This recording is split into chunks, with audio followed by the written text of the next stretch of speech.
let's start with introductions. What is your name? Let's start with you. My name is Kelsey Strothers. All right. And I'm married to this guy. Jim Bob Strothers. Jim Bob. Of Worth Takeway. Worth Takeway. And that's in where lovely downtown Mesa, Arizona. So I'm pouring my own here? Yeah, whatever Okay. you'd If like. you Would like. I couldn't reach him a minute No, you're ago, fine. so- I didn't know. I don't know some of the etiquette sometimes. I'm just more of a, I come from a background of binge drinking.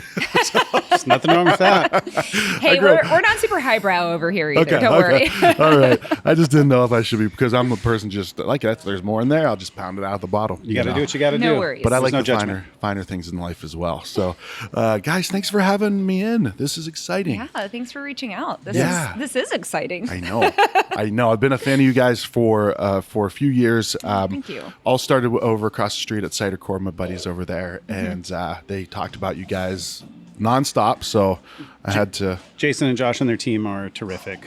They're really Great. good neighbors. Yeah. Like great neighbors. Yeah. And it was really interesting because we were coming to Downtown Mesa around the same time that they were exploring Downtown Mesa. Mm-hmm. So the synergy of both us and some other brands that have been down here has been really positive for us. Yeah, we've kind of feel like we've been in it with them since the beginning. Seems like that way. they were making cider like in their garage, like just Yeah. therapeutically when we met them. Yeah. Oh, so that's when you guys met them. So you guys met them as personal relationship before professional. They yeah, were well, Okay. kind of. They were yeah. exploring launching Cider Core. Okay. We both got funding through the same place, Yeah, and that's we're- actually how we were connected. working with an economic development team. Gotcha. Together. Okay. Yeah. And so it's interesting because when we started, they were looking for a space and we had just signed the lease for this space. Yeah. And they ended up looking in a lot of different areas. And so it's really neat and thank you, and go. exciting that they ended up down here, like Yeah. right across the street from us. So it worked out really well. I think picture. the coolest part about them, though, is neither of them have a background in hospitality or in regards to scaling a beverage company. And to watch them do it with what, from the outside, of course, seems like great success. I'm sure there's tons of stress. Oh, they're doing a great But job. they are Yeah. doing an amazing job of putting out a product that is connecting with so many people, especially people who don't drink beer due to dietary restrictions and are able to drink cider. So. Yeah. Yeah. Yeah. That's a huge thing. Cool niche. Yeah, absolutely. And I mean, there's so many levels to what they do, and I don't want this to be a podcast about Cider Core, guys. Let's keep talking Could about be this easily. all the time. Talk about them all the time, but so many layers, right? Like Yeah. the story of the story, the branding, and then the product on top of it, right? You could have all this cool branding, and you could have the greatest story, and then you have it, and you're like, it's not that good. But then you try Right. their stuff, you're like, holy shit, It holds up. Yeah, absolutely. Yeah. I think you should also talk about the do-it-yourself mentality Oh, yeah. of the two, and how Jason is able, and Josh as well, but Jason does a lot of the build out, the the build out, and physical the carrying build out, of stuff. yeah. Their new space, the way that they've scaled it is just super impressive. Well, I feel like they balance each other really well. I feel like, that kind of loops us back around to our business too, where it's like, you kind of need two sides of that, to balance out what's going on. And, Jason does a lot of the physical aspects of their business, while Josh does a lot of the digital and kind of like invisible, unseen work, you Sure. know, and that kind of is what our relationship is like too.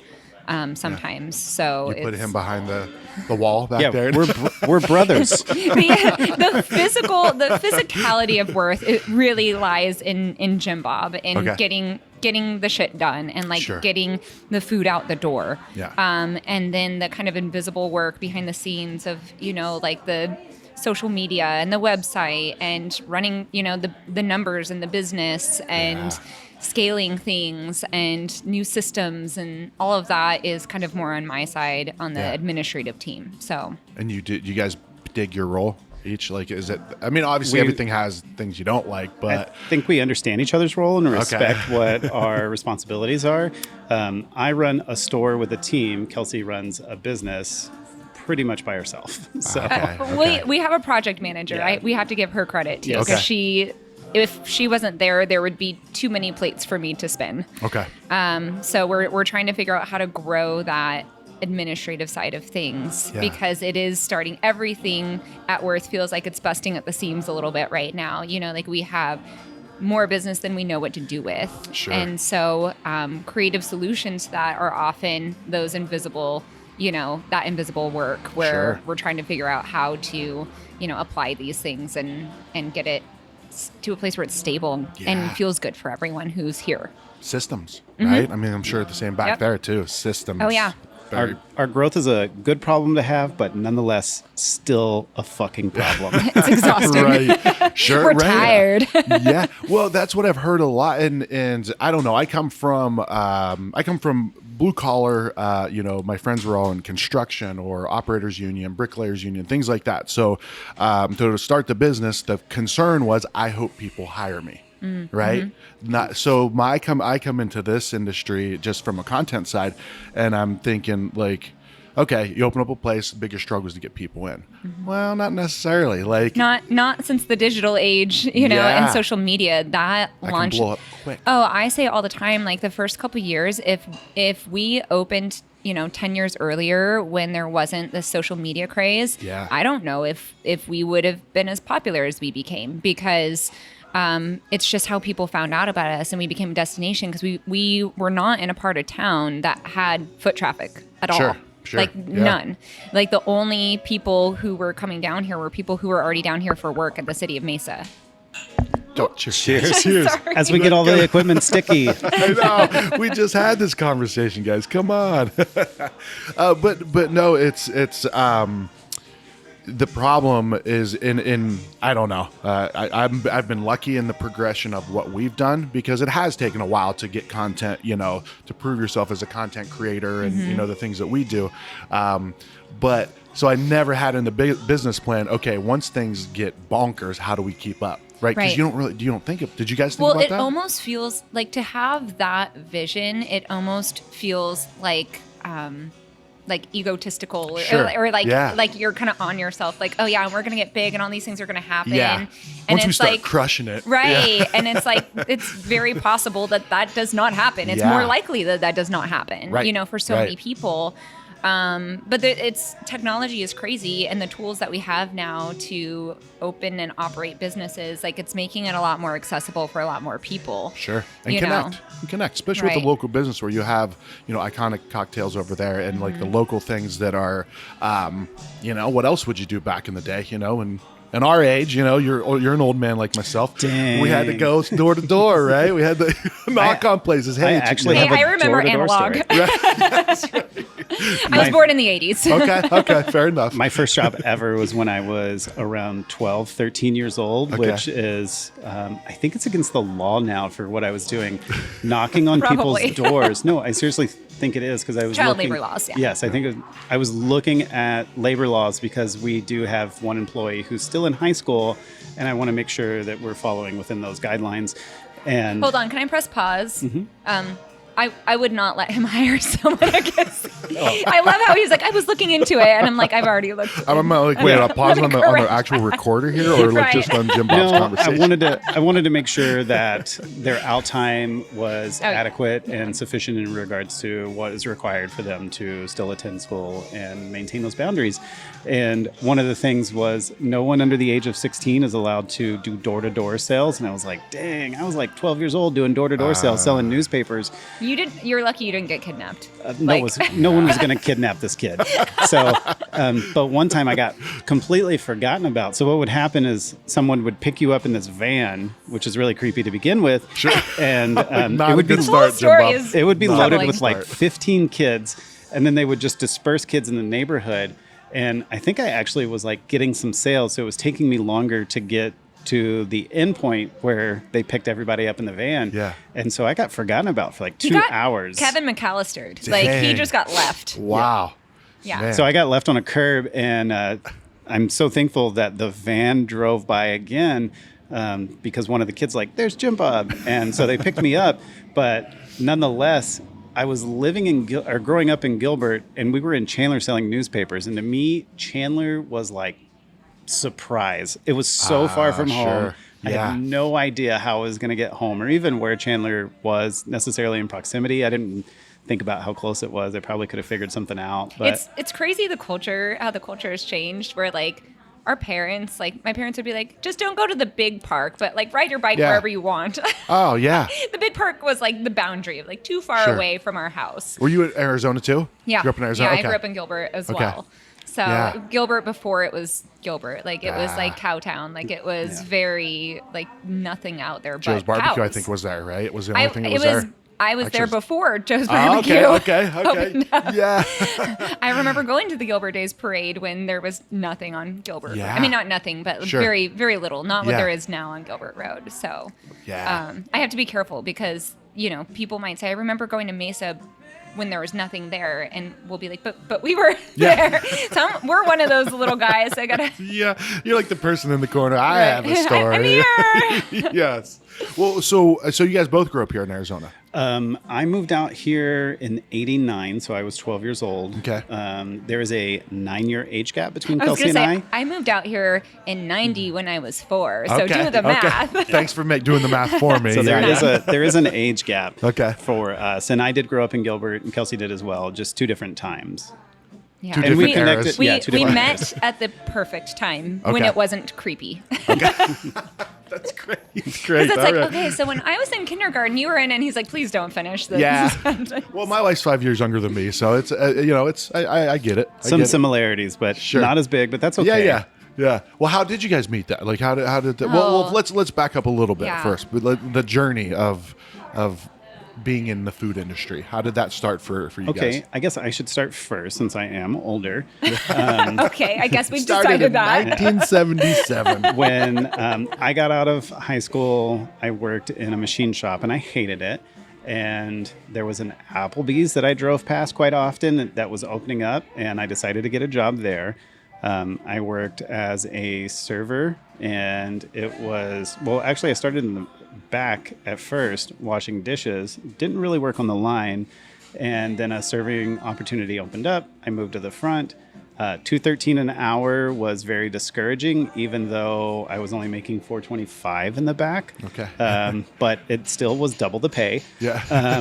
So I took a pay cut, went to the front, and To the back or I went to the front. I started in the back and started serving. But a group of my regulars actually would come in, and they suckered me into going to work at Home Depot. So I left the industry for almost more than a decade. Okay. Well, I did work. I missed one part. When I was in high school, I worked as a fry cook at Red Lobster. Okay. And I did not like the experience because my leader was not really a good leader. There was no like kitchen timer to understand when like something was done in the fryer. And so I'd be like, how do I know when it's done? He's like, eat it, you'll know. So He's just back there eating raw shrimp. yeah, my first That one like, ain't done. Yeah, my first like couple of weeks, I was like learning through osmosis of eating shrimp to learn when something was actually done, and I was just like, this really isn't for me. And it wasn't necessarily that it wasn't for me because of the atmosphere or the environment or what the role was. I just had really poor leadership. Yeah, okay. So I got out of that. I started working retail, got really comfortable with that. But Retail at Home Depot. no, Or- retail in the mall. Gotcha. Okay. We've taken very similar 80s, paths. mall, I was a mall fry retail, 80s Okay. and 90s. Yeah. I was a fry cook at Chili's, Okay. and then I worked at Foot Locker Oh. until Foot Action recruited me. Okay. They stole me away from Foot Locker. Yeah. Gosh. So in the mall. They said, get That's into some shady. action. Okay, so Chili's, was it at the time of the baby back ribs promo? Okay. So for you? Well, this was 99. Well, my baby back, 2000. baby back. Like, Yeah. was Yeah, yeah. that like Yeah. your theme Were song you- when you Yeah. woke up in the morning? Were you Yeah. like, no, I don't think so. No? I don't think it was. I don't think Okay. that was. Yeah. It Plus, wasn't I was there a fry yet? cook. I was a different world. They were like, "Shut up and throw in the awesome blossoms." totally get Yeah. it, but nonetheless, I feel like that promo probably elevated the business at Chili's so much. We're trying to I come mean, up it's with a all slogan. I thought about in Okay. the 90s. I That was feel early like. 90s. Now that I'm piecing it together, because if it was Austin Powers, right? Austin Powers Oh, was yes, like he did say mid that. 90s, and so yeah. There we go. So- piecing it Yeah. together. So The references, because NSYNC was late 90s, and they were in the commercial that brought back the baby back Brought ribs. back the baby back. Yes, we watched it like 3 months ago. yeah, I called No Kelsey. exaggeration. You guys have a really good memory. I called Kelsey a Concerning. liar. I was like, NSYNC never did a It was commercial. Sadie. It was our project manager. I She was "There's like, no way." Yeah. they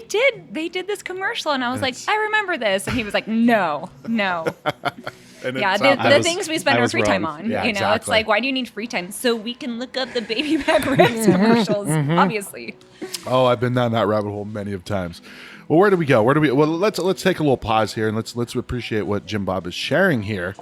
I think this is this one I'm having. So when the beginning of COVID, so 2 years ago, before COVID actually kicked off into what we know as a full pandemic now, I went out of state with 3 friends of mine, and we went to Wakefest, which is Jay Wakefield of Miami, and was able to go down there, spend some quality time with my friends, and even expanded my horizons outside of that with some other people who work in the industry down there, specifically brewers. And this is Tripping Animals. Tripping Animals is in Dayton, I think, or no, Doral, Miami. Okay. Or Doral, Florida, right outside of Miami. And it's one of the breweries that I've fallen in love with. I mainly wear their branded I was going to shirts say most their of the time branding is too. on point. Their branding Like, is you know, amazing. we mentioned earlier, you know, like you can have a business and you can have awesome branding, and like your hope is just that what's inside the bottle is just as good as what's Yeah. outside the bottle. Yeah. And they really deliver. They do a great job, and Yeah. it's just cute and clever, and like someone's imagination, they were just like, let it go. Yeah. And they just have Pour right. everything in It's there. just the most creative, clever, fun. Like, I don't drink as much beer just because I can't drink a lot, or it doesn't agree with me. I do much smaller Little pours. tasters, yeah. Yeah. But I really appreciate the brand, and I appreciate Yeah. the product. So Absolutely. Now, tripping animals, as in like LSD tripping, because I'm looking at the art, Yeah. and they look like they're tripping. Most of your own interpretation. Most of their artwork is like animals' eyes who are dilated, and that is actually part Take of their what you will from brand. that. Is just a dilated chocolate. eye. You can see it right there. Oh, I was wondering what that is. That's a That's- really It's an cool eyeball. brand. Yeah, that's their like branded logo. Besides a mushroom, I was gonna say they have All a right, mushroom. all right. So I mean, we're not gonna say what it is, but it's Yeah. it's pretty.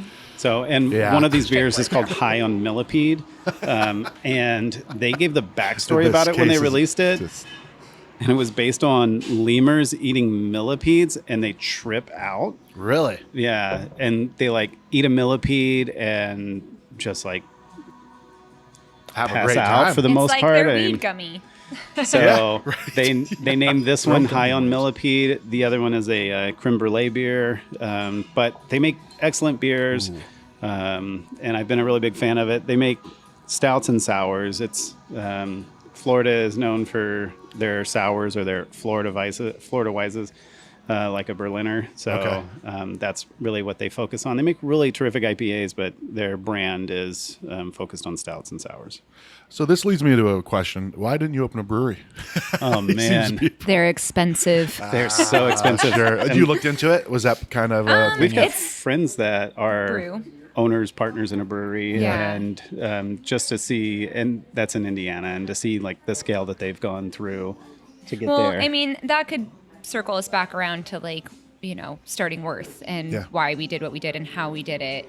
And really what it came down to is we were working in the industry, you know, back to that story. Jim Bob's experience was limited to the line cooks and being a server for a minimal amount of for, time. for a minimal Yeah, amount of yeah. time. And then he really got into retail and logistics. He worked for Home Depot for 8 years, setting up garden departments and stores and managing.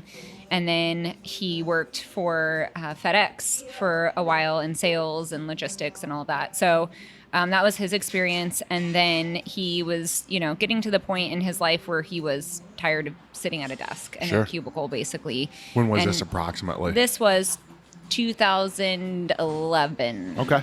11. Ish. Yeah. Ish. 12. It was about a year or so after we got married, which was in 2010.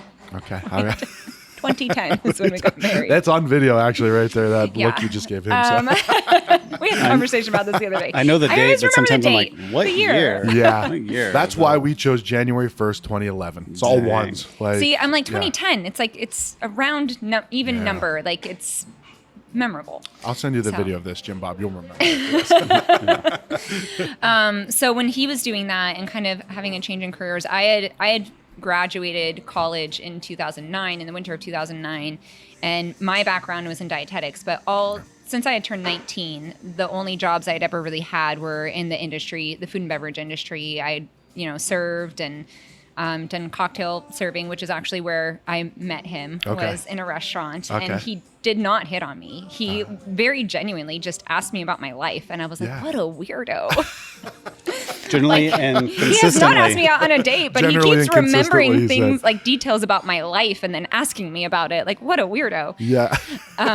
So that's where we met, was at a bar where I was serving, and he refused to ask me out because he didn't want to ruin the bar for him and his friends, because they came once a was the spot, week. yeah. That was the spot. And so when I finally left, then that's when I, got That's when I kicked the creepy in. MySpace DM.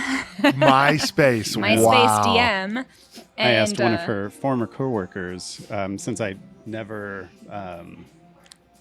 took the opportunity to find out like phone numbers. I was about to say email, but who the fuck would ask for someone's email? Can I get your AOL. email? What's your AOL? I have some important documents to send you. Yeah, so Check your I didn't spam ask for a folder. phone number or anything. And one of the servers at the place that Kelsey used to work at, I said, "Hey, where did Kelsey go?" And they said, "Oh, she's working at so and so." And it did feel a little creepy just to show up at so and so. So, but when they said Kelsey's working at so and so, they said her last name, and it's not like her name tag or whatever ever said her last name, or she ever stated like, "Hi, I'm Kelsey so and so." So I looked her up, found her on social media, and just shot her a quick DM, just saying hi. And it never felt weird. Like it should have, but it didn't. Like I was just like, oh, Jim Bob. Like Yeah. he's Why harmless should it Jim have Bob. felt weird though? Because Because it was before dating apps. So it was before people oh, really. the DM. Yeah, sure. like it was sure. before people really how did you find me? met and spoke online. Yeah, true. And Very so true. and we weren't online friends prior to that. Yeah, yeah. And so it was just like, oh, like Jim Bob reached out, and I remember calling my girlfriend and being like, "You'll never guess who DM'd me, like, or who Yeah. like emailed me, or messaged me. I don't even know if it was called DM yet. Oh yeah, it was something right, like I am or something. Yeah, right? I don't know. You're never going to get who direct messaged me. Yeah. The whole thing. Yeah, instant messaged me. Electronic emailed me or right. electronic mailed me. I'm like, I'll never guess. I'm like, Jim Bob. And she's like, oh, weird. Like we were just both kind of like weird. And like, I didn't really think anything of it. Yeah. And then after months of him, I mean, he came into the place I worked because he was seeing a show around the corner. So it felt very Of natural. course he did. Yeah. Felt really natural. He brought friends with him to, Yeah. disarm the situation. And he was just like, yeah, we're going to go see a show. Like, if you want to come afterwards. And I was like, I don't think you understand how this industry works. I don't know when I'm going to get off. I don't know if I'm going to be able to meet up with you. Like, I don't have those answers. Yeah. So I was like, I'm not allowed to have my phone out on me. So I'm just going to give you my phone number. And I never did that. So I was like, just text me your number. And then if I happen to get off in time, I'll text you back and see where you're at. And I didn't. Yeah. And that's how the next 6 months, maybe 4 months, I feel like it was closer to 6, but we can call it in the middle and say it's 5. 5 months, it was and forth. him just like, hey, me and my friends are out doing these things. Do you want to come with? And I was Yeah. like, Nope. sorry, I can't.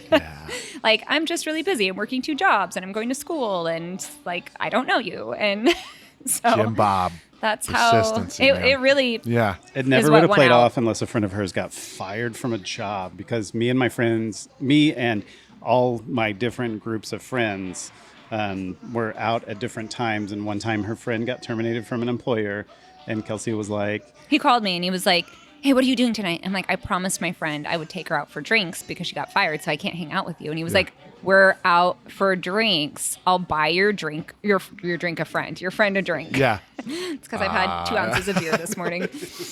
I'll buy your friend a drink. And so I was like, okay. And so we met up, and I realized, because I was 22, 3-ish. 22. 22 at the time. And we got to the bar and they asked for my ID and I was like, shit, it's in my back pocket of my jeans on my bathroom floor right now. And so I was like, sorry, I can't come in. And he comes out to the front of the line and he was like, I was like, oh my gosh, I was so alarmed. He goes, go home, get your ID, go home right now and get your ID and like come back. And I was like, it's like 10 o'clock. And I was like, this seems so silly. And my girlfriend goes, Kelsey, we didn't like leave for the club till 11 o'clock like 2 nights ago when you left your ID in your back pocket. So like, I think we can manage. Like, let's drive back to Gilbert and then we'll come back and he'll be fine. And that night is what did it for me. Like, we had so much fun. Yeah. He's just carefree and fun. And that's what I needed to balance my serious life out. Okay. Yeah. And nice. Yeah. Kelsey said one of the most asinine things that evening. She was Thank you. Well, why haven't we hung out before? And I was like, what the F? I was like, I've been trying to hang out with you for 6 months. But everything played out really well for me, at least. I don't know if I could say the same for Kelsey, but... I mean, it wasn't like we were like dating after that night. There was still work to be done. Sure. But that was the beginning. That was when I was open to it, you know, and I was like, okay, like I want to, I mean, because I had a series of not great relationships. So I was actually actively trying to be single, which is the real reason why I was like blowing them off. Yeah. And so I was just like, whatever. I don't know what I'm supposed to do or not supposed to do. Like, I'm just going to hang out with this guy because I feel really good when I do. Yeah. So, boom. There it is. Yep. Nailed it. So then you just summed up marriage right there. Feels good sometimes. It feels good sometimes. More than it feels bad. Yes. Yeah. That's what you got. You got a winner. Right. Well, so how do we get to a restaurant? Like, you're Kelsey was working in the industry. She stepped away to be in my career, which was dietetics. So I went to school for nutrition. Now I sell fried chicken sandwiches. We can unpack that later. But yeah, so I went to school for nutrition, and the options in my career after I graduated were not what I thought they would be. Not what I anticipated. Not really what I wanted to be doing. And when I thought about what made me feel really good and what I enjoyed doing, it was like, well, I actually really liked the variety of food and beverage. I really liked socializing for a living, essentially, and like talking to people, engaging, and every night was different and every, shift was different. And that was really fun, and I enjoyed that, and I enjoyed helping to build experiences for people. And so that was what was exciting for me. And so I went to Jim Bob and I said, what if I just didn't do nutrition? And he was like, okay, like I don't care. He was like, I think what he said was, I don't give a fuck, which is what he says to most things. Like, I don't give a fuck.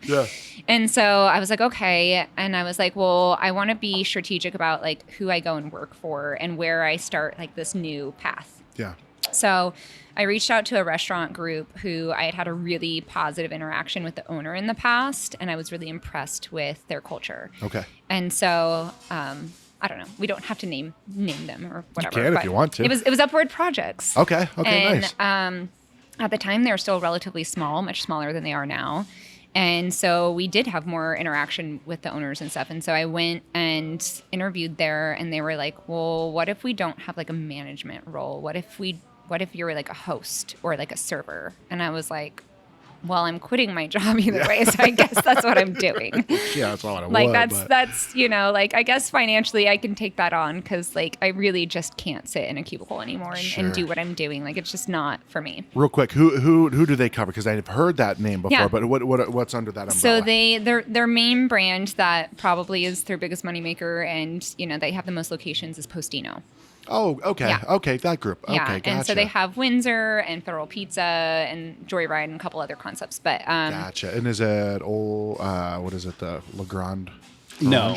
Okay. That's a whole other podcast. Okay. At one point, yes, but they branched off and did their own. At one point, one of the owners was connected with that brand. Gotcha. Yeah. Okay. So there's some confusion over it because there is history there, but I don't think it's something that is widely publicized. Here I go feeding that confusion. Right. No. So there was way back in the day, but not anymore. So they're like, we're gonna we know you want this position, but here's what we Right. have for you. Right. And I was like, all right, I guess this is what I'm doing. And Yeah. I remember like one of my first shifts out of training where I was a server assistant. So I was basically like a glorified busser. It was like their nice shiny branding for busser. Sure. And which it works. Like Yeah. I drank that Kool-Aid hard. And so I remember my first shift and it was like 2 or 3 o'clock in the afternoon. It was after the rush and I was just like sweeping the patio and it was like a day in April and the weather was beautiful. And I was just like, I don't want to be anywhere other than like right here. Like I really enjoy this. The stress level from my previous job was gone. Like the expectations were like high expectations for my performance in general, but just like it's toast and toppings. Like we're just making people, you know, like we're serving people fancy bread. Yeah. So Yeah. like this is just really enjoyable. I'm outside walking around, like getting, you know, my feet wet again in this industry, enjoying the weather for a company that I really like. Yeah. And it was great. And so that was kind of what started my path down into the industry again. And within, you know, a few months, I kind of progressed to server and then I progressed to manager and I worked my way up in that store. And that store meant a lot to me. I worked in the Gilbert location. Okay. Which was fascinating for me growing up there and seeing so many things move in and out That's of that like location. on the little strip, like the yeah, that's Yeah. incredible down there. So yeah. Yeah, my cousin used to own a garage, Yeah. literally where Postino Right. Joyride It's so stand. weird. Like a mechanic, like a car yeah, garage. yeah, it's so weird Yeah. seeing what it is now. And so I was really enjoying it, and Jim Bob was still stuck in his cubicle. And so I was like, I think you might really like working for this company. Like, what if you worked at a different store and Yeah. managed a different store? And so that's how we both got back into this industry and kind of fell in love with it again. Okay. Nice. So from there, we hit our 5-year wedding anniversary while we were both working for the company in different locations. And we had this moment where we were like, are we really still loving everything that we're doing? Because it was a few years into being there. We knew that we wanted to possibly open a restaurant when we were going back into the industry. Yeah, It was I a mean, but everyone's possibility. like, I want to like open a restaurant. So Okay. it was just one of those things like, maybe we will, maybe we won't. But Sure. like that would be a good end goal. But Yeah, we yeah. knew we were Okay. going to learn a lot. Yeah, Okay. our goal Yeah. was to learn. Because really, when Yeah. I made that decision to go back into restaurants, I was like, I want to own my own business, actually. I want to work for myself. Yeah. So what's the best pathway there? And it was, I can go to school and get an MBA and do more schooling, or I can, and then have that theoretical, you know, education and Sure. then still have to go be a grunt somewhere Yeah. and learn Yeah. the actual, like, they'll be like, cool, all those things you learned in school, this is what we actually do. You're right. Nice or I could credential. just, Yeah. skip that part, which hindsight, I mean, Sure. I'm sure there's a ton of value in getting a business degree. Now that I'm running one, I wish I had that. I but have a at the business time, degree, bachelor's and master's, and it's like I learned 1,000 times more by just doing doing what works it. and what doesn't Yeah, work. Because every exactly. situation's so unique. Everything's every so business is theoretical so and different. like and the spectrum of businesses, like from a content creator to somebody who's opening up a cider house that's Right. can employ 500 people. Right. The And then span is huge. Yeah, how do you capture that in one? And then the world chapter? changes and you have a Yeah. global pandemic and you have Yeah. supply chain issues and you're like, okay, so that's not in any books. Sure. Yeah, exactly. And Like we're all just figuring it out anyway. and how do you deal with somebody who comes in and starts yelling at you, right? Like, Right. where's that? Right, So, right. not saying don't go to college, but don't go to college. I'm like, yeah. Like, I'm not going to argue with that. Yeah, I went to college and I used this much. You know what I Yeah. learned? I always say I learned from college. I learned how to finish shit. Yes, absolutely. That's what I learned. And it was 100%. great. And I learned how to learn. And you learn how to and you learn how to do shit you don't like to. That's what I was tell my when I was an online advisor and my students, the buzzsaw was algebra, right? College students, like within 2 classes of graduating, my role was to get them back in, finish these 2 classes, right? It was always algebra. And they're like, I don't know why I need to use algebra. I'm like, well, you could use it we can use algebra every day. We Right. just learn to estimate, right? Because Right. algebra is complicated. And number 2, it proves that you can make it through something that you don't understand, Right. and you suck it up and you make it. You Right. do it. You can like get that grit and like Yeah. grind down and get it done. Yeah, Like you're when not you don't committing want to be to. a mathematician. You're just get Right. 8 weeks, get this shit done, and Right. be done with it. Algebra is the grit. That's what It we is. tell. Absolutely. We need to tell people. Yeah, That's boom. the grit. You know what? I'm gonna go back into the industry just to tell that lesson to people. Cool. And if you talk about math, talk about Winnie Cooper from Wonder Years. Winnie 'cause I Cooper? think she's got a master's in mathematics. Really? Does she really? Wow. How do you Interesting. know that? How do you know? Like the A actress wealth of herself or internet actually Winnie? knowledge. Yeah, I the always actress, love to look up I dumb believe. stuff. Okay. Yeah, we are big IMDb fans. Okay, Like, okay. oh my gosh. It's like if you look up our Small internet debates. searches, like that's Yeah. the majority of where we spend our time on the internet is IMDb. Well, we could go down that rabbit hole. So Yeah, there's so many. We'll bring it back to. So you guys got in the industry with kind of the intention of maybe possibly opening up your place. Yep. Gonna learn some stuff. When did it turn to like, hey, let's do something?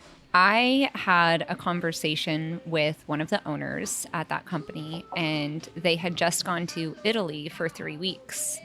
And I was like, wow, that's so cool. And like, tell me about your trip. And she told me all these things. And she was like, wait, you've never been to Italy? And I was like, no, I've been here working 60 hours a week. When would I go to Italy? And that's not to like, put her in a bad light or Sure, anything. It was sure. just like, no, but Yeah. I actually really want to go to Italy. And Yeah. that must be the link is like, if you own your own business, you can go to Italy. I don't know why I made this connection.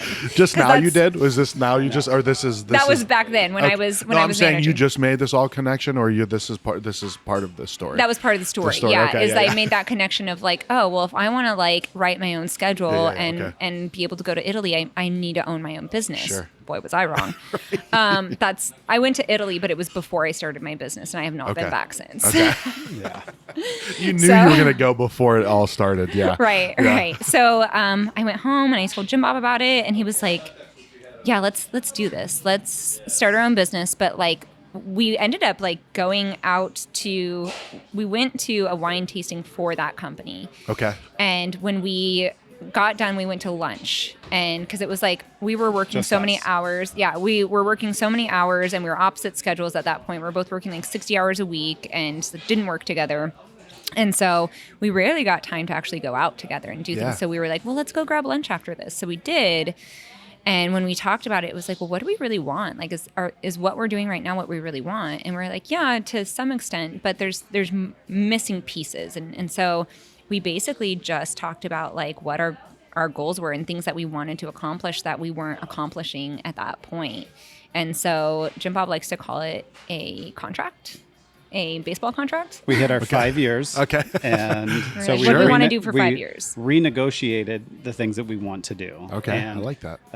one of the things that we wanted to do was travel. So, and the other thing was to open a restaurant. We found the path to travel. It was really to open a business, To and then open a begrudgingly we opened Okay. a restaurant. Oh, 'Cause we're really? like, Okay. well, what are we good at? Oh, we're good at that. Damn it. Was there Because other we knew things? how hard it was going to be. Were there other things that you guys like kind of almost made the cut, or like restaurant heads and No, tails? It was just like laughable. Okay. It was like, okay, what are we good at? What do we know we could do pretty well in? Yeah. And it was like, well, this is what we're both good at. Yeah. So like, and it's the hard lesson we've learned, up to this point is managing someone else's restaurant and owning your own are two very, very different things that had I known, I don't know if we would have done it. Oh, really? Oh, Because sure. it's so hard. Yeah. Well, You know? then, yeah. Well, because you think about like, okay, well, if I had my place, this is what I would do different, right? Right. And then you have your own place, you're like, oh shit, I never thought about that. Or like that place had all of these systems Yeah. and contracts and all of the groundwork, the invisible work was already done. And binder. support from the Right. back. Yeah. Right. Yeah. And you said what from the back? Support from the back. There was so many things to catch other things. It wasn't just things that were Safety in nets. the store. Sure. But it was, director of operations and then a culinary director and a beverage Yeah. director and someone who handled all the paperwork. So it was a numerous amount of things to benefit the stores that we unfortunately, as a small business, of course, won't have, which we understood that going into it, but still yet we were inspired by them. Even I didn't know if I should clean those off of people. we can. I did. We can make a little bit of space. Somebody can be in the podcast with us. Yeah. You might want to bring back that phallic cactus over here, Kels. It looks like a nipple to me. Yeah. It's a little nipplish. There we go. So anyway, so sorry. No, you're perfectly fine. So we both worked for the same company, and they had a lot of great things going for them. Very inspiring. Leadership was very in tune in regards to what the goals were. Unfortunately, our work-life balance felt not necessarily balanced, Okay. especially as two people working for the same company. We had polar opposite schedules. I think a lot of that had to do with us being young and wanting to prove ourselves too. Yeah. You know, Sure. Of, like yeah. wanting to show that like we could do this. Yeah. But you like know? with the conversation of you should go to Italy, it was kind of like, okay, we get 1 week off a year. Yeah. And like, how Was it are we one? gonna... It might have been two. I don't Yeah. know. I think it was 1 to start, 2 for the next, but I don't remember. nonetheless, if it was 2, it was like, how do we navigate that with both of us Sure. being in-store leadership to get out at the same time? The hourly leadership, since they don't necessarily earn vacation, was really easy for them to be like, I'm taking 2 or 3 weeks off. I mean, it was People unpaid, could write the but- schedules Sure. unpaid. Yeah. But unfortunately for us, we had responsibilities that were higher than just being like, we're taking 2 to 3 weeks off. And it was like, no, you have to have coverage. And we totally Yeah. understood that. So Right. we wanted to pursue the opportunity of seeing other things that were somewhat of a bucket list for us and things that we had never, And I we had never never thought I would really do. taken like a true honeymoon and like done a lot of traveling together. Okay. So that was why it was the goal. So we really wanted to travel together, and we were just like super young and broke when we got married. And so and there was like no PTO, like there was nothing Sure. there that made us feel like we could do that before. So we gave him like a 2-month notice, and Jim Bob I think ended up working an extra 2 weeks on top of that. And then we ended up traveling for almost 6 months. No shit. Yeah, Wow, we were nice. really fortunate to be in a financial situation where we could do it, and we like rented our house out for a year, and we were supposed to be gone for a year, and we came back after 6 months. So we actually had to live Had to somewhere boot somebody- else. Yeah. We had to rent an apartment for 6 months when we got back. So the first 6 months that we ran were Studio. It wasn't really Yeah. an apartment. Sure. So- Yeah. and so that, you know, full circle back to, you know, building a brand and building something, it was like we had very little capital to start. We worked with this neighborhood economic development company, the same ones that, you know, Cider Corps worked with, Yeah. to get a little bit of financial capital to do it. And looking back, it's like laughable how much money we started Worth with. Like it should not Chip have Bob shakes happened. his head. It Just- was like so naive. Yeah. Kelsey, You know? Kelsey, when we came back, Kelsey ended up going back to work for Postino and was working part-time, or would you call it full-time? No, it was pretty full time. Yeah. Full-time as a bartender to at least Well, like at least 35 hours a week, Sure. probably. Yeah, yeah, 35 that's full-time. to -ish. Yeah. support us. And I was with another individual doing the build-out of the restaurant Of this. of this. Yeah. Well, not of Well, this, not of what we're that. at, the current rendition of it, Yeah, but like but the of original that. Worth. The original Yeah. 900 square feet. Yes. And I'm trying to remember, I think we signed the lease before we had the funding. Oh, okay. I- We're like, Where you we'll were like, figure oh, it shit. out. We'll get it to work. Yeah. And I mean, super naive. we turned in our plans on graph paper to the city, which is like, You couldn't get away with that now. I don't know they how were we got like, away with oh. it. Someone felt really sorry for Yeah. us. Like, we're it like, was hey, we're trying to open a restaurant pathetic. and we don't have any floor plans. They're like, can you sketch it out for us? So we a sketched lot out of something on graph passes. paper, Yeah. and Yeah. we were able to like turn a key and open a restaurant. And it was Kelsey, myself, her mother helped 3 days a week. Yeah, something like that. And then we had Mom one was other here. employee 3 days a week, and Kelsey was in the front. We were Kelsey- open 6 days a week when We we were started. open 6 When we days a first week, opened. less Yeah. hours as Yeah, well. we closed earlier. And or less operating hours, and it was still a lot. Like even though we were Yeah. open 6 days a week, both of us were here 7 days a week, still doing stuff. Or like Yeah. on Sundays, our day off, I would like enter all of the receipts into QuickBooks and Yeah. like want to shoot myself. Day off. Yeah. Yeah, like that was honestly the first thing that I outsourced as like the business owner and the business operator Yeah. was bookkeeping, because it was like the thing I hated the most. Sure, I was sure. like, I can do it, but this is making me miserable. I do not so, wanna do this, Yeah, I do yes. not want to do it. So that was one of the best decisions I made, and probably in my whole life. Yeah. Well, Yeah. your whole life. My whole life. Up Well- there, like getting married, getting a dog, Bookkeeping, outsourcing. bookkeeping, opening the restaurant. Yeah. Well, how did it come? How did the concept come out? Like, how did like Worth itself? As well, we can go over the name first. We were trying to find a way to convey value, not necessarily monetarily, but something that is worth your time, worth the trip to Downtown Mesa. As Showing Mesa, that we value people. Mesa you was know, the and destination that at we're that their point. choice. and it wasn't as highly trafficked as it is now. But we were which like- is still not highly trafficked. It's higher. Yes. We were like dreaming up this concept and like talking about all these different things with some friends of ours. And my best friend goes, "Oh, and you can call it Worth." And then the funny thing is, like, 4 years later, I was like, yeah, remember how you named Worth? And she was like, no, I don't even know what you're talking about. You should have like, years from now, she's gonna want a paycheck. She's not going to want anything from us. It's not worth that It's much. not worth. There's So, not enough of a not worth it. payout. That's where the name came from. Small story in regards to that, though. Across the street from us in the 50s and or 60s, there was a sporting goods store called Worth. And a lot of people, and we didn't even know that, and a lot of people think that we are related, like a lineage in regards to the sporting goods store that used to be across the street, and we are replanting that family name's flag when it's not our name. Just total coincidence. Yeah. Well, as long as they're not assholes, right? It's okay to have Who even knows where they're at? Yeah, because you guys are branding it has that classic look to it, right? It has that simplicity. Like, it's been here for a while. Yeah, exactly. And that was the classic feel of the branding. We wanted something familiar. When we were traveling, we were inspired by quite a few places, mainly places that were on the East Coast as well as Europe that were small. And that's why we chose the name Takeway, is because we were extremely small. Yeah. We didn't have enough capacity to hold more than 12 people inside at one point. Like the common theme that East Coast and Europe had was like real estate is tough to come by. And so all the spaces were just these tiny little kind of hole in the walls. And that's kind of how Downtown Mesa is too. In a lot of the spaces, it's like just little niches, you know. And I feel like we found the smallest niche to go into, the one we could afford. And so that was our goal, was like, how do we just get our foot in the door? And this can be like maybe like a portfolio builder, like just to show that we can do it, so that, you know, when we want to do bigger things and expand, we can maybe get funding, which. That's obviously how that goes. Again, naivety. These are all the thoughts previously, right? These aren't current reflections. Don't use these things to start your business. I'll zoom in. We'll have zoom in on that part. Don't do this. This is the podcast on what not to do. That's right.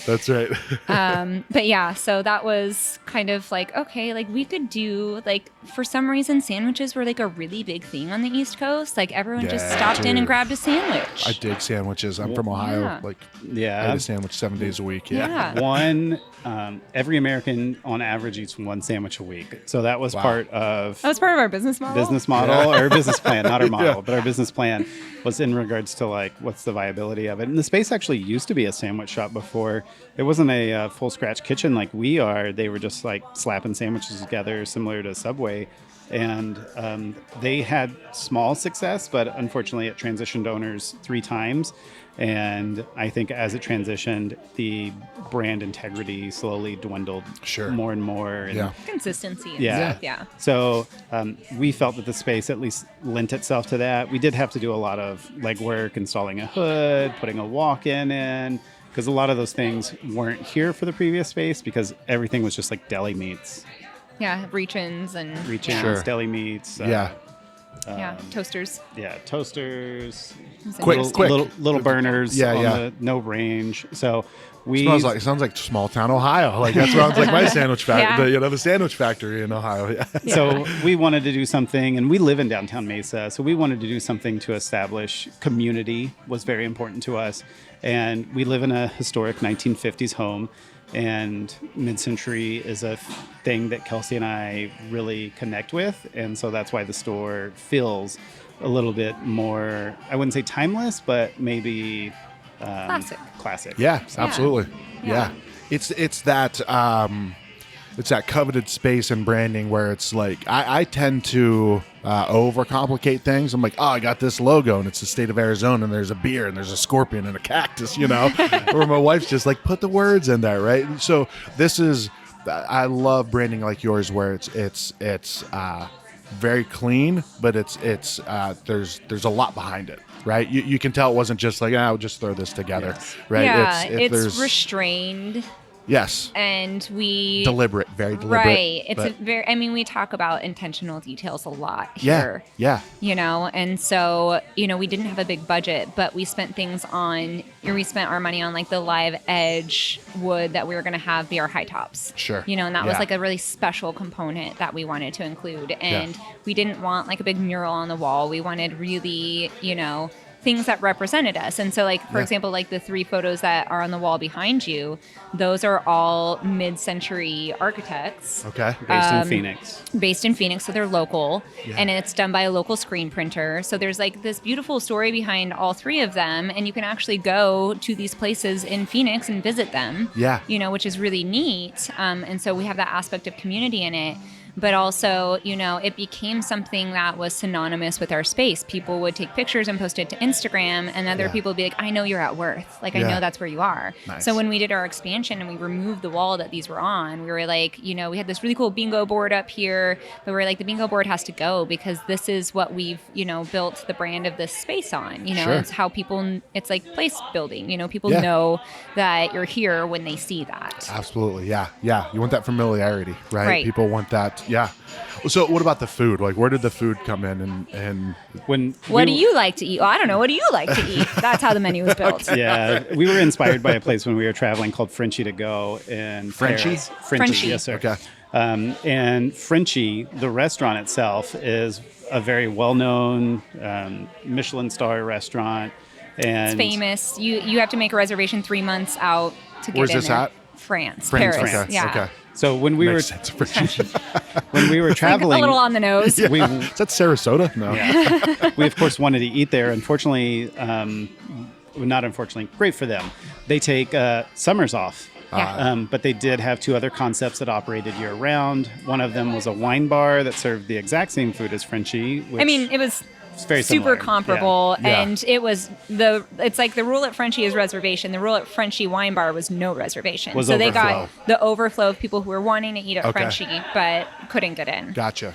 So same chef, same executive chef, and owner. Nice. Yeah. Okay. Yeah. But they also had a place that was across the street called Frenchie to Go. And that was open during the day. That was open during the day, and it mainly was just a prep kitchen for the other 2 spaces. Yeah. So, and they made sandwiches. So we were really it was just inspired by that. elevated sandwiches, Yeah, we and were that's really how inspired by it. we felt about the food that we wanted to do here.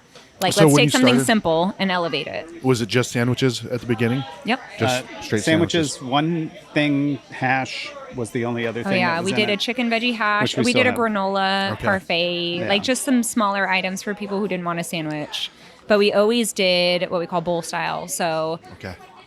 people, I mean, that's right when gluten-free started trending and people started, you know, exploring those diets. And so we were like, we want to be able to have items for people who can't eat bread. We don't want to be like, you know, just this one lane. So any sandwich, you can get it without bread over a bed of greens with roasted sweet potatoes, which honestly at the time, people weren't doing that. Like, I wanted to be like, we started the trend. We probably didn't start the trend, but not very many people were doing that. And that was just how I ate at home because I did a lot of gluten-free at the time. And so I was like, if we're going to start a sandwich shop, I have to be able to eat there. Yeah. So it was like, I want all the goodies that come in the sandwich, but like in a form that like I feel really good when I'm done eating it still. So And it's been a very popular thing for us. And it's like our take on a hearty salad. as you can see, it's mainly it's mainly females that dine with us. A ton of males, but I have like noticed it's that. a Yeah. lot of females. Like our and so- online following is about 75% female. Okay. Yeah. Okay. The decision makers of the house. which is you know. terrific. They're the ones that decide where the money's going. Yeah. Well, I was gonna say because the dudes just don't know what's up, man. Like this place is, I love this spot. Yeah.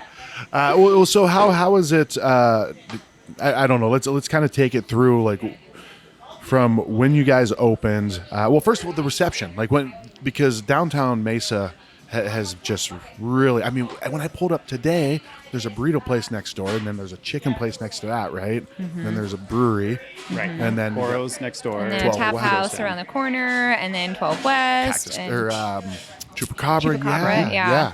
So I think I can give a really brief, abbreviated version in regards to it. So when we opened 6 years ago, it was us first down on this end. And then Oro came in shortly after. Oh, you forgot about Fiber Factory.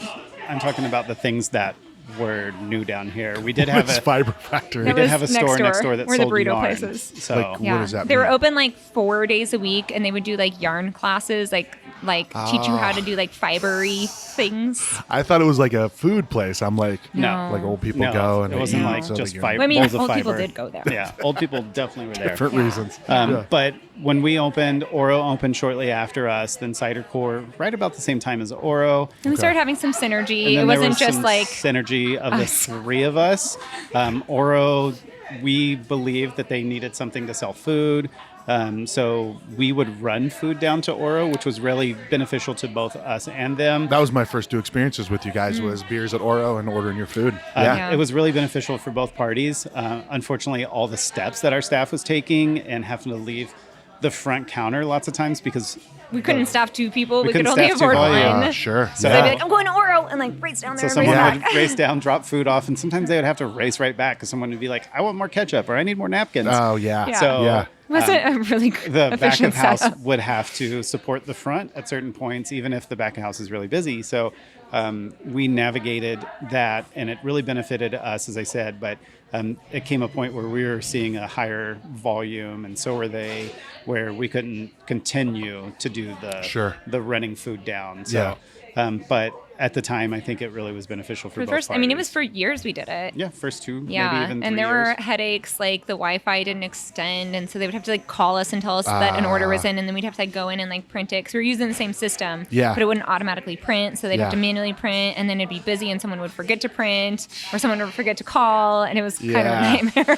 Well, I would think it's already a nightmare when you have that under your own roof. Yes. Right, Right. now, when you like, now let's go 4 spaces down. Right. So, It was challenging. but the things that have opened up around us, as you said, chicken, which is Gus's Fried Chicken, based out of Memphis. They are expanding into the valley. That was their first location. It's been there Here, a little yeah. less than a year. I would say almost a year, if not. And then next door, a burrito place is going in. yeah, they They've haven't been- opened yet. They haven't Okay. opened yet. They've been working some stuff out. And they said they came down here and saw how busy we were and were inspired to be in Downtown Mesa. So we think that that's great. And then there's been other stuff that's opened up a little further east from us that wasn't there before, like Tacos Chihuas, K 12 Chef, West. Oh, Yeah. Tacos Chivas, I forgot about them. 12 West. But for the most part, the thing that was here before us, we have to at least acknowledge is Republic Empanada. Yeah, Mangoes and Republica.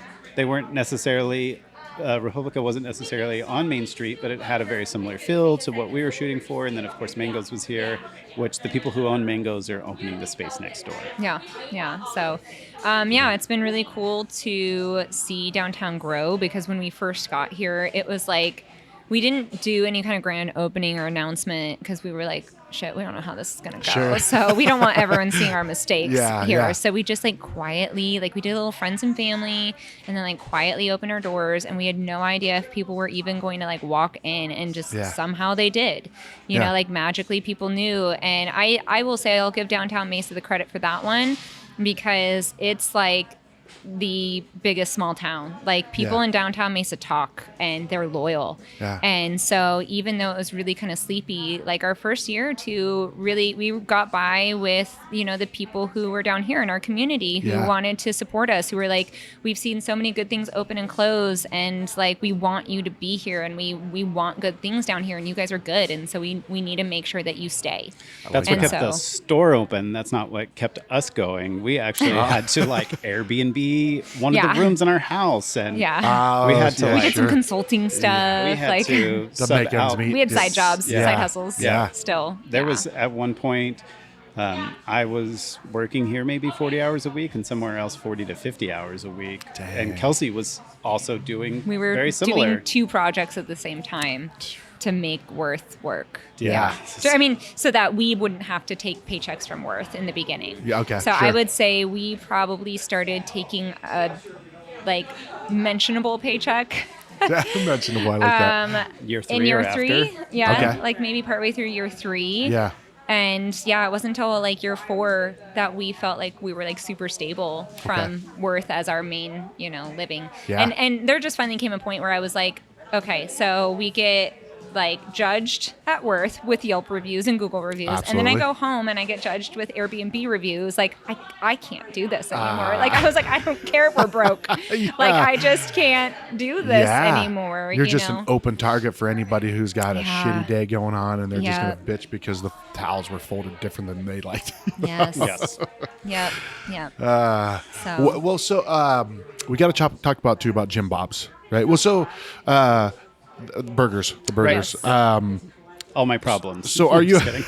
So are you cooking? Or like, are you a chef? Are you No, a cook? not Are at you, all. I'm a dude who is He's able a to work fast really learner. hard and learn Okay. things and train others and lead people for the most part. Yeah, Excellent. and we Those are good things. should pause and say a general thank you to all the chefs who helped us along the way, because when you talk about the menu, we are not culinary driven people. We just really like food. Sure. And we know when we taste good food that it's good. Yeah. And we know what's good and not good, I guess. And so we had a lot of people in the beginning come down and like we would like put together recipes and they would be like, you're 80% there. Here's the rest. Yeah. Like here's the details that because you're not trained and because you don't know, like it's going to make a big difference. Yeah. So we had a lot of people come in and just like for free because they're like, make me a sandwich. And I'm like, that's nice. Why? Cute. Why do you want me to make you a Yeah. sandwich? Like just make me a sandwich and that's my payment. And like they would like, Oh, I thought you come- meant make me a sandwich so I can critique it no, for no, you. no, no. Okay, They would gotcha, just like okay. friends who like had culinary experience would come in and be like, Yeah. "I'll just make me a sandwich and I'll like give you some help." That's know, huge though, right? It was Community. monumental. Yeah. Yeah. So, and we hired both those individuals as executive chefs at two different points who Yeah. really helped us out. Yeah. But Kelsey, When we finally had money. Kelsey wrote predominantly the first iteration of the menu, which was only 6 items plus Me and Trin, yeah, plus Trinity. a hand. Trinity helped out a ton, as we brought on our first executive chef, we expanded into specials. Specials got extremely popular. We started adding those to the menu. And so Jim Bob's like the guy that's like, show me how to do it and I can do it. Yeah. Okay, So okay. that's what he would do is he'd be like, okay, show me what I need to do and I can do it. And he's a really good problem solver. He's really good at logistics and making things more efficient. Okay. Delegation, so- accountability, and follow through. That's my core Yeah. balance. Dang, that's a good one. That's Right? that's So, I'm that's lucky. awesome. Yeah. yeah. I mean, we talk about it all the time. We wouldn't have been able to do it back to that conversation about like Josh and Jason even. Like Yeah. you can't do it without having that other person to like balance sure. out the skills that you don't have. Yeah. You know, If because it's like you and your best friend or your the buddy, money would be fucked if I wasn't here, Yeah. but like the food wouldn't be good if he wasn't here. Yeah. So like you have to have both. Absolutely, absolutely, and you appreciate each role. You, you Oh my guys, gosh. like, Yeah. are grateful. I wish I could that- show her how much more I appreciate her role. Sometimes I don't think I give her enough credit, but Well, we got You now. do. We got it's on video and that isn't- audio. Right? that's still not enough in my that's opinion. awesome, man. So That's awesome. But no, in regards to Jim Bob, let go of that guilt. It's okay. in regards to or pour it into your food and let me eat it. like we've got a team now. Like when we first started, it was just me, Kelsey's mom part time, and another individual who helped Kelsey write the menu. And then we slowly, after we brought our executive chef on the first one, Matt, we started introducing specials. We started hiring more skilled labor. Then, unfortunately, he ended up moving. We got to work with a ton of other people, which was the most positive thing in regards to Matt moving. But Chef Anthony, then we brought on another Chef Anthony, and now we All the have Anthonys. Chef Paul.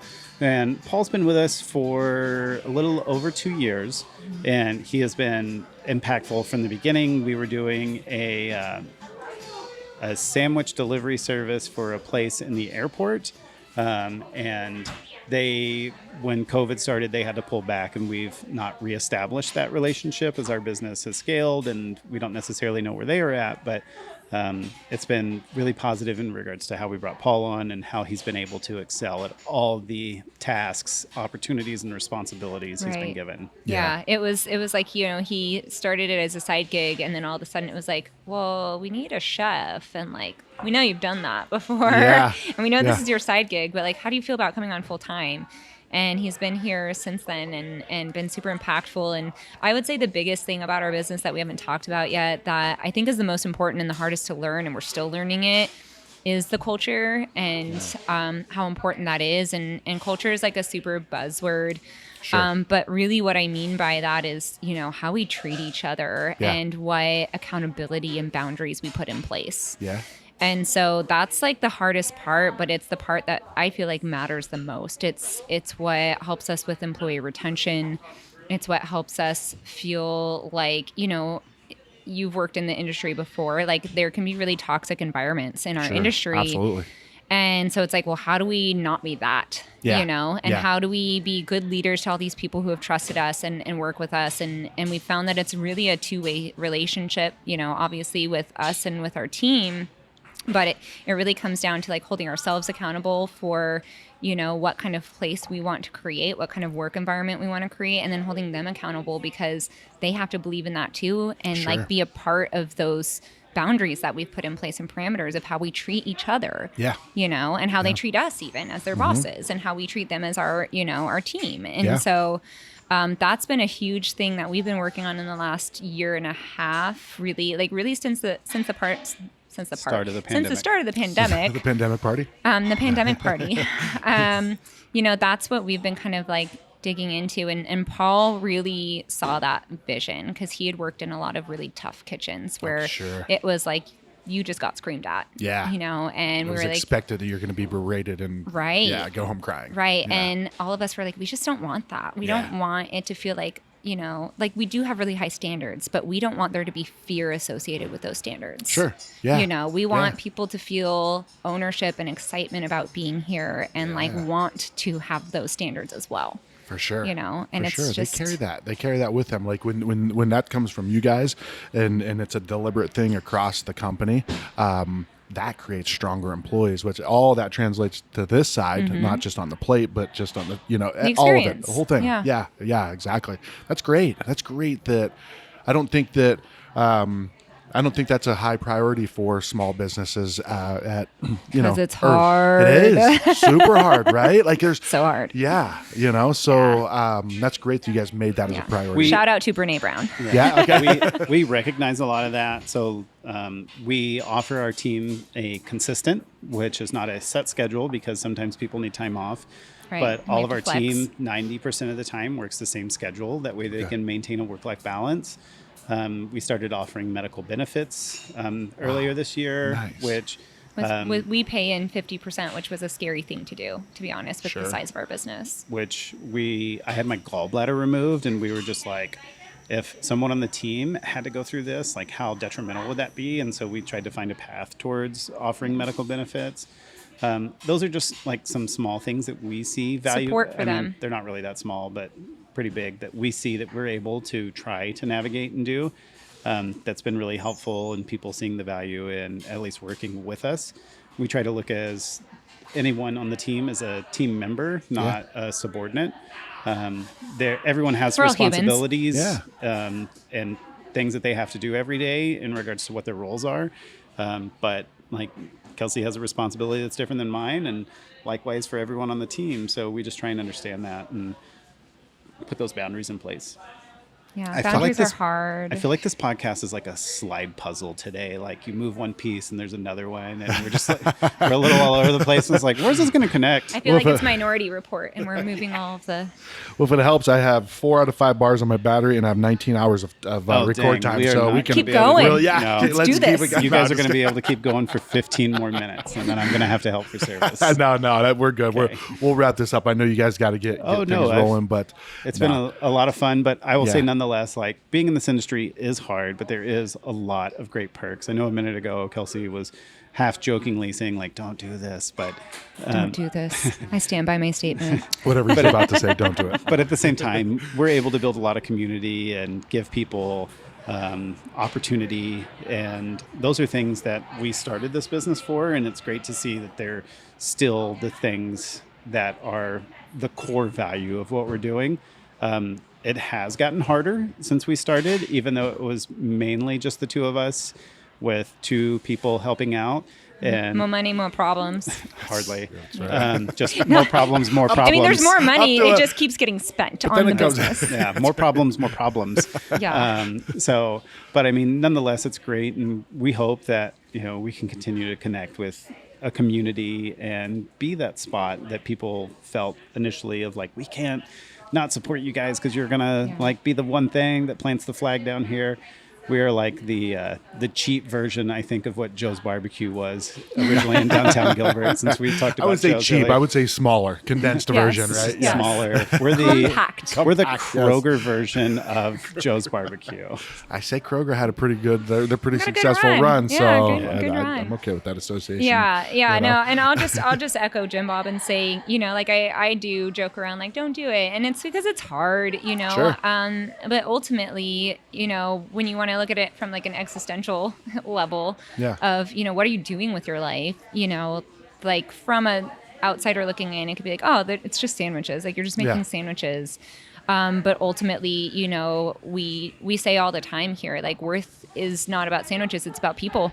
And that's really what our commitment to Downtown Mesa and to Worth is like when you think about any type of memorable experience that you had, there was probably food there, or food was a big 100%, part of it, yeah, absolutely. and that's where holidays and memories and weddings and all sorts of events come with food, and that's a big part of our culture. Yeah. And so whether it's the people making the food or the people eating the food, it's building a memory somewhere in there, and so people go to work every day, and they punch in, they punch out, they have this like kind of sometimes boring existence, and then they live their lives in the crevices in between that. Sure. And Yeah. so that's where we come in, and that's what we're doing is we're creating those experiences for them and helping to be a part of like the part of life that you live. Yeah, That sure. you feel like a real human and like Yeah. why you're here. And so I like that. and so the hard stuff for us on the back end is the stuff that the things that end up being the hardest are the things that I tend to grow the most from, and I feel like I have such a deeper experience when that happens, and then Yeah. I talk about my deep experiences in Jim Bob. I've No, heard the he's- story Yeah, so I many know. times. No, he was actually, I think he was taking notes of. He was. And then she Sometimes talked about he does her deep do that. experience. Actually, he does do that. No, he's working because we do need to. No, absolutely. Start getting ready Let's. for that. You did ask about Jim Bob's Burgers, and I would Oh, like yeah. to at least We touch on that glazed over because that. it is baffling Talk about community. and- what that event actually reaching. is. Yeah. So when Do you want me to start it? Yeah, So I please can do. finish your text for the errands that need to be ran. So when we first started, we were open on Halloween, and it was like us, and we'd keep like one other person around just in case, because we would do like $400 in sales. We do like the smallest amount in sales because it was just, why would you come down to a sandwich shop on Halloween? Yeah. Like there wasn't really a point. And so we originally didn't have a burger on the menu, but over the years we added one, and we would jokingly say when we'd run it as a special, like, oh, it's Jim Bob's Burger, because we love the show Bob's Burgers. Yeah. And so 1 year after Halloween, super depressing Halloween where we just sat around and like stared at each other. No. We didn't sit around. We watched I watched a the baseball Astros game. The game. Astros won the World Series that year. But it was like, And are you an Astros fan? I'm from Houston originally, so Okay. Yeah. So he's like, by it was proxy, not as significant. I love the cheaters. yeah, Cheat all day, win another one. Cheat more. strike that from the record. I am just kidding. Yeah. I do want them to win more. Yeah. The right way. The right way. Yeah. So we were like, hey, what if we like actually did Jim Bob's Burgers? Like, what if we dressed the store up for Halloween next year and we were just Bob's Burgers and we Yeah. weren't Worth? And so it became really fun because we like had all these details of like how we would dress the store up. So we would take all of the art off the walls and all the things, down that represented Worth. We'd take new cups out that didn't have our branding stickers and logos and stuff on it. Yeah. And we just made everything look like Bob's This Burgers. turns into Bob's Burgers. Yeah. And you can't get anything off the regular menu on those days. It's just the Bob's Burgers menu, the Jim Bob's Burgers menu. Yeah. So, and we have like shirts and merch and all sorts of things. I think we got something going on out Is there. there a so- pigeon? Are we chasing said a a dog? pigeon down? Or Dude, I catch so many dogs. Do you really? Like right There's- on this? For a while, I Never was a catching a dull moment dog here. a week Really? for like 6 months. This is just the area where they hang Well, out? loosely? No, we would be in Scottsdale leaving a movie, and I would be like, So just "There's a Everywhere. fucking dog right there," and I would Yeah. like spend Gotcha. an Bleeding hour hearts. and a half Yeah. chasing a dog down the road, while Kelsey was like, "I don't know if he's gonna like come to you. If this might is going to bite you. happen. Like, can we just go home? We've had a 12-hour day.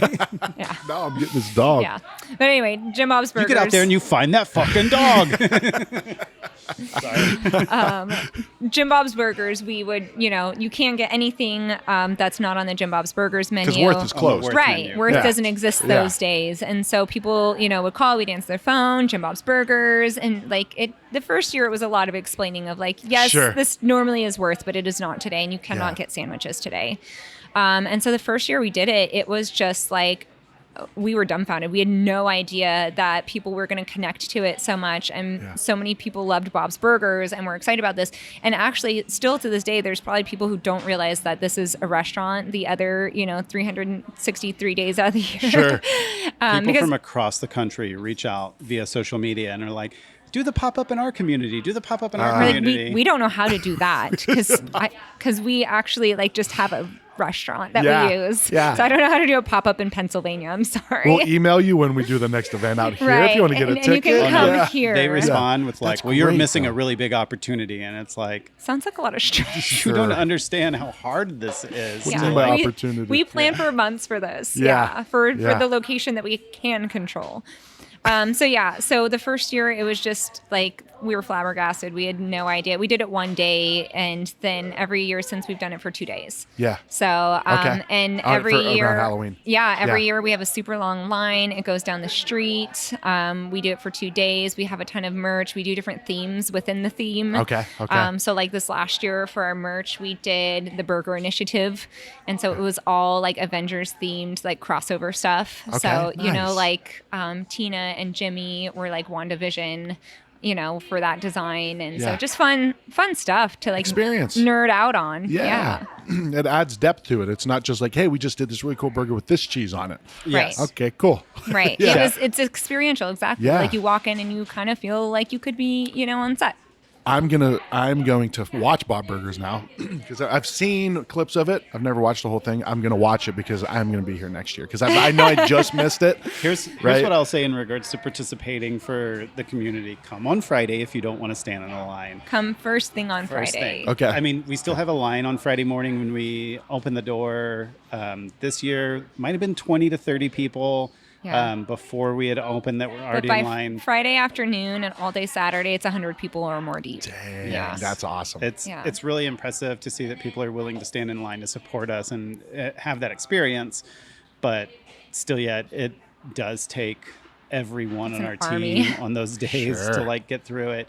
Our biggest hurdle that we've navigated this year was space, or we haven't navigated it that we noticed, because we would be able to push through the line quicker, but unfortunately we have nowhere to sit people. And so it's like they're coming through, but it's like they're just Right. as soon as someone walks in the the door, we give them their food in 2 minutes. Oh, okay. So But- quick. But if they want to sit here and eat, then that's where But it kind of unfortunately, bottlenecks. it's Yeah. the bottleneck of Yeah. space. I mean, we have great neighbors and partners, and so people will take their food to go to Cider Core, or they'll take it to Chupacabra and the other tap rooms and stuff. So that's helpful. But like, if they want to come and have an alcoholic beverage with us, they have to sit here. Sure, And sure. so it's stuff like that where we're still navigating it and trying to figure out how to expand it for future years to and our come. neighbors What- have been super supportive in regards to allowing us to extend our patio, but that doesn't nice. allow us to extend where we liquor. can serve alcohol. Sure. So, Yeah. Sure. And, We're working on that. And we do some really great things. We've always done collaborations with Rinhouse, or not always. Has it been always? Yeah. Except it's been the first year. Did we not do it the first Or year? maybe I we don't did. remember. I don't think I so. go with always. We've done Always. Yeah, Almost three always. collaborations with Rinhouse, which Yeah. has been Nice. really positive for Yeah. us. Being a member of their sorority society and like continuing that relationship is really great. So Yeah, we it's always fun. We just love to doing see that collaborative synergy. stuff. We collaborate with Cider Core too on their bombs. The Yeah. last 2 years we did that.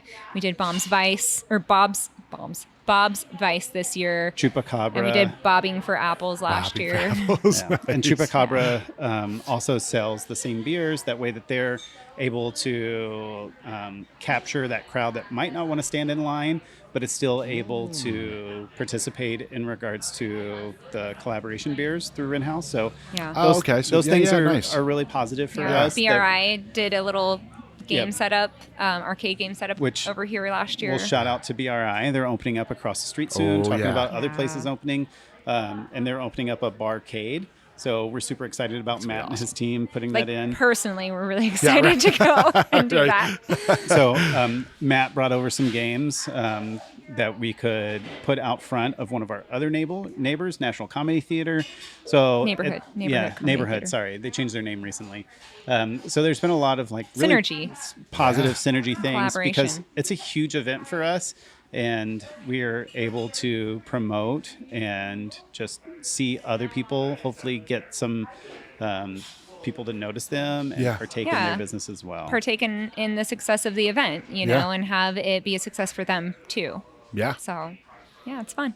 Once again, like not a matter of like, are people going to like it? It's like, yeah, they're going to like it. Are you going to be able to keep up? Are you going to have the space for everybody to eat and drink here? Right. Yeah. No, I love it. Well, Yeah. I will tell you if you're only going to watch one episode, it's the what's Linda's sister's name? Gail. Gail. Yeah. Gail The does an animal art gallery. anus Yeah, and she paints animal anuses. And we were lucky It's called years Art ago. Walk, I think. Yes. Okay. Yeah. We were lucky 2 years ago that one of our neighbors was doing an art gallery as a temporary lease, and they put a full-blown animal anus art gallery together. And That's they sold, incredible. They had local artists They make sold the butt pictures. the paintings, and then Oh, they dang. sold them for charitable Yeah. things. yeah, it was really cool. It was- That's a project in was itself. It was impressive. super Wow. rad. There were so many buttholes. When you It walk was in. like just right in line with Yeah. like us and like Yeah. things we love, Yeah. buttholes. Buttholes and burgers right here at Worth Takeaway. Well, guys, thank you so much. I know you guys got to get rolling. Appreciate the beers. Appreciate the burrito. course. Appreciate just the conversation. You guys are great. Thanks so much for for making the coming trip and- down Yeah. Thinking of us. and taking the time to do this with us. Absolutely. Yeah. Absolutely. All right. You guys do what you got to do. I'm going to clean this up. I think we finished those. All right. Hopefully. I'm not going to finish that. That looks. Finish it. Bye. Is that a good one? Is that? Finish It's probably it. really sweet. Yeah. Should I? Yeah, all the best stuff is at the bottom anyway. I mean, like, let's Ugh. finish these. All right. about? Cut.